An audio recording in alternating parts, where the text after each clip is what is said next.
मैं सतपाल सिंह, लखनऊ, उत्तर प्रदेश। आज मैं एक ऐसे बात का खुलासा करने जा रहा हूँ जो मेरा मन थोड़ा भारी भी है और दुखी भी है कि प्राण प्रतिष्ठा में जो मुख्य अतिथि के रूप में मोदी था, उसकी जगह कोई मिश्रा दंपति आ रहे हैं।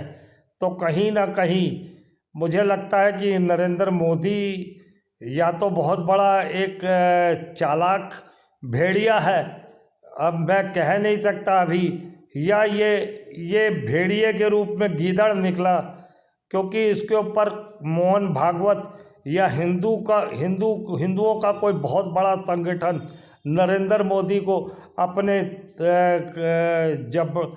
जबड़ों में दबोच के रखा हुआ है। नरेंद्र मोदी कहीं इनके हाथ का खिलौना तो नहीं। मोहन भागवत जैसे आरएसएस या कोई गुंडा संगठन हिंदुस्तान के ऊपर आ चुका है, या कोई विदेशी ताकत हिंदुस्तान के ऊपर आ चुकी, जैसे शंकराचार्य के एक व्यक्ति ने कहा था। मैं उसी बात का खुलासा करते हुए ये बात कहना चाहता हूँ, उस शंकराचार्य को लेते मद्देनज़र रखते हुए, और ये कहना चाहता हूँ कि नरेंद्र मोदी पर भी कोई नकेल कसे हुए है, या सबसे ज़्यादा एक शैतान भेड़िए के रूप में नरेंद्र मोदी भी हो सकता है, ऐसा मैं मानता हूँ। क्योंकि अभी तक मुझे कोई ऐसा प्रमाण नहीं मिला है कि अगर ऐसा होता तो नरेंद्र मोदी उसका खुलासा करता, या तो नरेंद्र मोदी आके खुलासा करते खुल के कि मेरे साथ ऐसा कुछ हो रहा है, या तो मोहन भागवत या इससे कोई बड़ा संगठन हिंदुओं का जो नरेंद्र मोदी को टारगेट कर रहा है, या कोई विश्व में दुनिया में कोई ऐसी ताकत है जो हिंदुस्तान के इस नरेंद्र मोदी को दबोचे बैठी है। नहीं तो ऐसा कभी नहीं हुआ कि नरेंद्र मोदी इतनी जल्दी हार मान ले।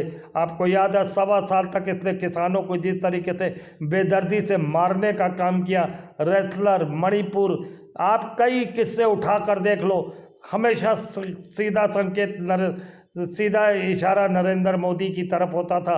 मगर पहली बार ऐसा हुआ है जब नरेंद्र मोदी झुका, तो हर चीज़ में है मगर देर में झुका, मगर इस बार इतनी जल्दी झुकने का मतलब समझ में आता है कि नरेंद्र मोदी शायद मोहन भागवत के शिकंजे में है, या कोई संगठन है हिंदुओं का जो गुंडों का संगठन है, या विदेशी कोई संगठन है जिसके अंडर में मोदी काम करता था। आज मोदी को धर दबोचा है क्योंकि उसकी ये प्राण प्रतिष्ठा वाले प्रोग्राम को जो नीचे का दर्जा दिया गया है, उसके जगह एक मिश्रा दंपत्ति को दिया गया है।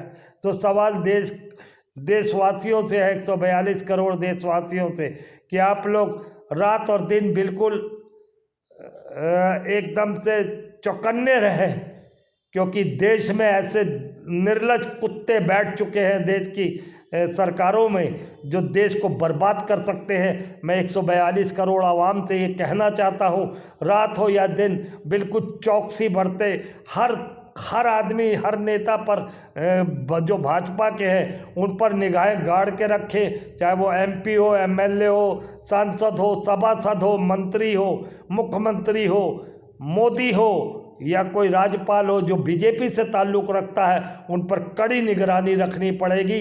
क्योंकि या तो मोहन भागवत बहुत कमीना इंसान है, या नरेंद्र मोदी, या कोई विदेशी ताकत जो इसको मजबूर कर दिया झुकने के लिए, या इन सब का मुखिया ही नरेंद्र मोदी है। इस देश को समझना पड़ेगा, देश की आवाम चौकस हो जाए, बिल्कुल एकदम अलर्ट हो जाए। ये वो दुष्ट पापी नरेंद्र मोदी है, मैं अभी भी कहता हूँ। मगर पता नहीं क्यों मेरे मन में आया कि ऐसा तो नहीं है किसी के और अधीन में काम कर रहा हो, किसी के अंडर में काम कर रहा हो। मैं इन्हीं सभी बातों को के साथ अपनी बात को विराम देता हूँ। जय हिंद, वंदे मातरम। मगर समझिएगा ज़रूर।